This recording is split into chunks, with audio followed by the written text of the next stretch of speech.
నమస్తే, welcome to Suman TV Karimnagar. నా పేరు వినయ్. ప్రస్తుతం మనం డాక్టర్స్ డే సందర్భంగా ప్రముఖ డాక్టర్ అయిన లక్ష్మీనారాయణ సార్ దగ్గర అయితే ఉన్నాము.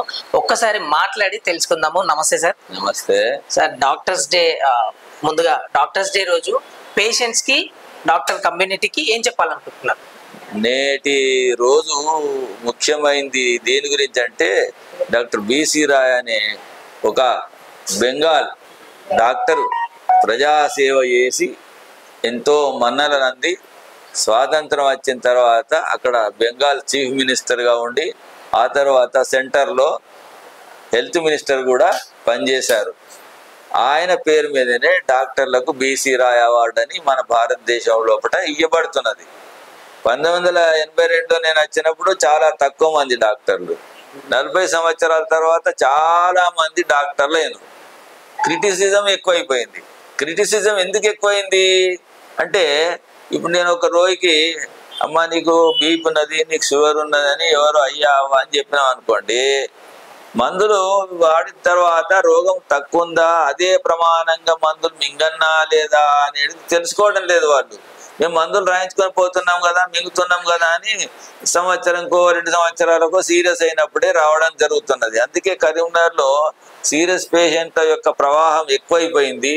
హాస్పిటల్లో ఐసీయూ యూనిట్లు ఎక్కువైపోయినాయి. 2 మెడికల్ కాలేజీలు కూడా ఫుల్ అయిపోయినాయి. దీనికి కారణం నేను అనుకుంటున్నా, నా 50 సంవత్సరాల మెడికల్ ప్రొఫెషన్ కరీంనగర్లో ఉన్న అనుభవం కొద్దీ రోగులు చూయించుకుంటున్నారు, కానీ ఫాలో అప్ అనేది సరిగ్గా లేదు. సో మీ 50 సంవత్సరాల ఎక్స్పీరియన్స్ లో చాలా క్రిటికల్ కేసు ఏదైనా చూసారా సార్?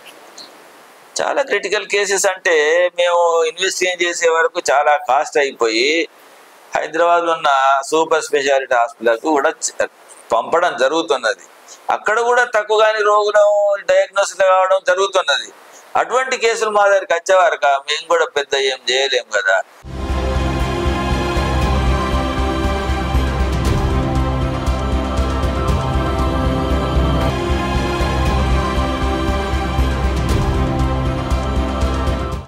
సార్, ముఖ్యంగా పెద్ద సమస్య ఏంటంటే మధ్యతరగతి కుటుంబాలు, పేద కుటుంబాలు ఒక ప్రైవేట్ హాస్పిటల్కి వచ్చినప్పుడు సరిగ్గా పైసలు అందని సిచ్యువేషన్లో ఉంటారు. వారికి మీరు ట్రీట్మెంట్ చేస్తారా సార్? వాళ్ళకి మేము 1982లో ఇక్కడికి వచ్చినప్పుడు ఫ్రీ కూపన్ ఇచ్చేది బీదోళ్ళు. అంటే దానికి పేరు రాసి మీరు ఇది చూపెడితే మేము ఫ్రీగా వైద్యం చేస్తామని చాలా మంది, అప్పుడు నా ఫీజు 20 రూపాయలే ఉండిండే, అయినా కానీ చాలా మందికి బీదలకు కూపన్ ఇచ్చేది, వాళ్ళు వచ్చి చూపించుకొని పోయేది. ఆ తర్వాత ఒక 10 సంవత్సరాల తర్వాత రామకోట అని రాస్తేనే ఫ్రీగా చూస్తామని ఒక సిస్టమ్ పెట్టుకున్నా నేను. ఎందుకంటే దాన్ని అట్లా ఇచ్చిన కూపన్ను దుర్వినియోగపరుచుకుంటున్నారని తెలిసి రామకోట రాసిన వాళ్లకు ఫ్రీ. ఇప్పుడు రామకోట రాయకున్నా కానీ చాలా మందికి ఏం లేకున్నా మా హాస్పిటల్లో ఒక 30% ఇన్ పేషెంట్లు కానీ అవుట్ పేషెంట్లు కానీ ఫ్రీగా చూడడం జరుగుతున్నది. మందులు కూడా అవసరం ఉన్నప్పుడు ఫ్రీగా ఇవ్వడం జరుగుతున్నది. సీరియస్ పేషెంట్ ఉంటే డబ్బులు తీసుకోకుండా వైద్యం చేసి బిల్లు తీసుకోకుండా కూడా పంపడం జరుగుతున్నది. సార్, ఇప్పుడున్న యువత చాలా మంది డాక్టర్స్ అవుతా ఉన్నారు. వాళ్ళకి మీరు ఏం సలహా ఇవ్వాలనుకుంటున్నారు? ఇది ప్రశ్న నిజంగా చెప్పాలంటే చాలా క్లిష్టమైన ప్రశ్న. ఎవరి అభిప్రాయం వాళ్ళు. నేను 1966లో ఎంబీబీఎస్లో జాయిన్ అయినప్పుడు అన్ని ఫ్రీగానే, ఎంబీబీఎస్ కానీ ఎండి కానీ ఏదైనా కానీ ఫ్రీగా చేశాను. గవర్నమెంట్ హాస్పిటల్లో పనిచేశాను. కాకతీయ మెడికల్ కాలేజీలో కూడా జీతం తీసుకొని పనిచేశాను. ప్రైవేట్ ప్రాక్టీస్ ఈవినింగ్ చేసుకునేది. అంతకుముందు సేవా దృక్పథం ఉన్నది. ఇప్పుడు మా లోపల కూడా సేవకు బదులు ఓ బిజినెస్ చేసుకునే అటిట్యూడ్ అని అంటారు, కానీ మా ఖర్చులు కూడా బాగా పెరిగిపోయినందున అట్లా హాస్పిటల్ అడ్మినిస్ట్రేషన్లు జరుగుతున్నాయి. సో పేషెంట్స్ కి, ఫస్ట్ ఆఫ్ ఆల్ జనాలకి డాక్టరే దేవుడు కాబట్టి ఈ రోజు డాక్టర్స్ డే సందర్భంగా మీకు వన్స్ అగైన్ సుమన్ టీవీ తరఫున కూడా హ్యాపీ డాక్టర్స్ డే తెలుపుతున్నాం సార్.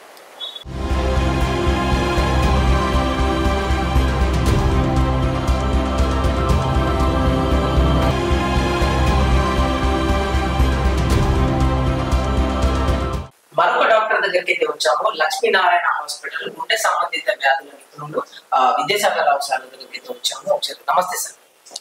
నమస్కారం సార్. ముందుగా నేను doctor Akula Vidyasagar, cardiologist, Karimnagar Lakshminarayana super speciality hospital.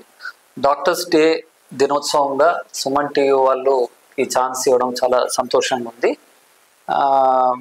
Doctors day అనేది నేను సెలబ్రేషన్ చేసుకునే దానికంటే, పబ్లిక్ మమ్మల్ని ఆదరించే దానికంటే, ప్రస్తుతము పిల్లల్లో డాక్టర్స్ కావడానికి వాళ్ళకు ఉత్తేజము, వాళ్ళకు అర్థమయ్యే విధంగా తల్లిదండ్రులు వాళ్ళు చదువుకునే సమయంలో సహాయపడి వాళ్ళను మంచి డాక్టర్స్గా చేయాలనేది ఈసారి డాక్టర్స్ డే నాడు నాకు చాలా మందికి చెప్పాలని ఉంది.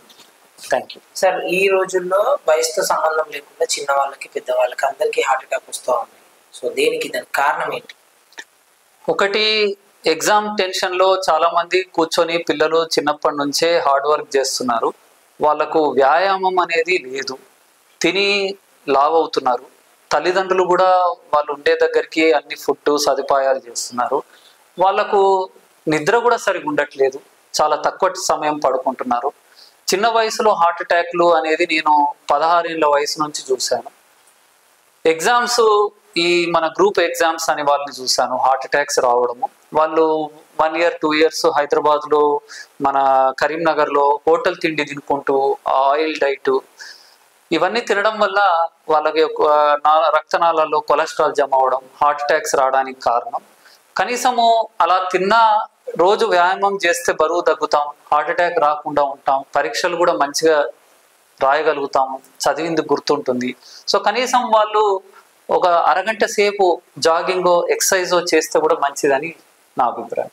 అదేవిధంగా ఆహార పదార్థాలలో ఒక 2-3 చెప్తే బాగుంటుంది. ఆహార పదార్థాలకు వస్తే చాలా వరకు న్యాచురల్ ఫుడ్ తినడం మంచిది.